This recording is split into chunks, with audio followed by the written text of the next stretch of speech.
Welcome to Professor Rothwell, Dame Nancy. Congratulations, firstly, on winning the Times Higher Outstanding Achievement Award. You've now obviously joined the recent ranks of Dame Mary Beard and Dame Sarah Gilbert. And after such an illustrious career, how did it feel to win that award? Oh, it was fantastic, a great honour, a surprise when I heard about it. Obviously, I did get a little bit of pre-warning, but really, really nice because quite a number of years ago, we won University of the Year. I think one of the first THE awards ceremonies, actually. So it was lovely, and to get so many messages from colleagues congratulating me was wonderful. Excellent. Yes, it was a lovely event, and it was super on the night. In your speech, you spoke of how just over a decade ago, the university identified social responsibility as a third goal, equally important as teaching and learning and research. So what has been the impact of adding that goal to the university's main aims as you reflect on that 10 years now? So a lot of what we do in social responsibility is within our research and teaching. It's making sure students are aware of global problems, that they have opportunities to contribute to society more widely. We have an award called Stellify, in which they contribute through volunteering and additional programs. A lot of our research is directed towards global challenges, whether that be climate change, health, inequality. But then we have a whole stream of events that come separately under social responsibility. And just to illustrate the importance we place on it, we have vice presidents. Some know them as pro-vice-chancellors. We have one for teaching research, one teaching, one for research, and one for social responsibility. Every faculty, every school has a lead for social responsibility.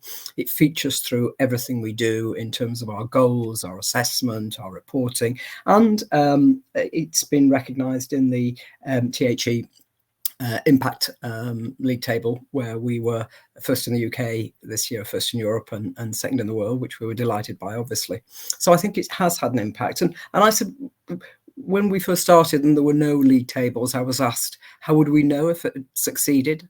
And I said, well, some students and some staff will say they came to join us because of our commitment to social responsibility. And that has become true. And also that our local community, some of the poorest areas of Manchester, will talk about our university rather than the university. And that has now happened. And we have a citizens advice panel and lots of interactions with local communities. I could go on forever about social responsibility, but I'll stop there. Fabulous. Thank you for that insight. That's really helpful. And actually, in your speech as well, you did speak about the incredibly positive impact that graduates have on society more generally, either that through their experience of volunteering, donation, less likely to commit crime. But you also touched on the need to increase student maintenance loan. Can you share a little bit about what you've seen in regards to the widening participation and student access participation plans in the face of minimal student funding support? So students struggle, obviously. They've struggled really badly over the last year or two with very high inflation, and particularly those students from less advantaged backgrounds. We have a quarter of our students come from very disadvantaged backgrounds, like many universities, and the student maintenance loan last year increased by only 2.4%, and we know inflation was way above that. And it means that they are having to work more to support themselves. They're missing out on things. So, for example, the volunteering I mentioned, a lot of students are finding they can't volunteer because they have to spend the time working. So we've created a fund that will help them and give them some time to volunteer. Many students still have to live at home. So we've provided that they can come in and stay in halls of residence for free sometimes, so they can participate in other events. But it's just made life a lot harder, and all the surveys of students across the country have highlighted the fact that they are really struggling, many of them. Yeah, absolutely. It's certainly a time where they're feeling the pinch, the support that they're able to garner from families as well, who have perhaps been able to make up the difference in the past, is a difficult area as well, which, as you say, requires them to take jobs during term time, which can have an impact on their studies. Moving then to the sort of the STEM environment, and as a woman in STEM yourself, the first woman to lead University of Manchester or either of the precursor institutions, how have you seen the gender balance in the world of STEM and academia change during your career? And what would you say to young women who wish to follow a similar career path? So it has changed quite significantly. but still slowly. We're still behind, and it varies quite a lot between different STEM subjects. In my area, in biology, there's always been a higher proportion of women. In some areas of science and engineering, less so. But I'm very pleased that our former head of probably what's the biggest school of engineering in the country was female. When she stood down, actually, we now have another female leading the School of Engineering. So it is changing, and I would certainly say to younger women who want to pursue a career in STEM, you will probably get huge amounts of support. I found great support from both male and female mentors. And the other thing I often say is, even if you're in a small minority, that can be an advantage, because if you're in a room with a lot of men, often in grey suits, and you're one of very few women, you get remembered. And actually, you are one of the problems is you're asked to do more because there are relatively few. So one of the problems I've faced is, no, I can't do that. And you know that they want to get more women represented. But, half of my senior leadership team are women. But it's still slow, and there are still difficulties, not least a research career is pretty tough, and taking breaks is pretty tough, although much better than it used to be.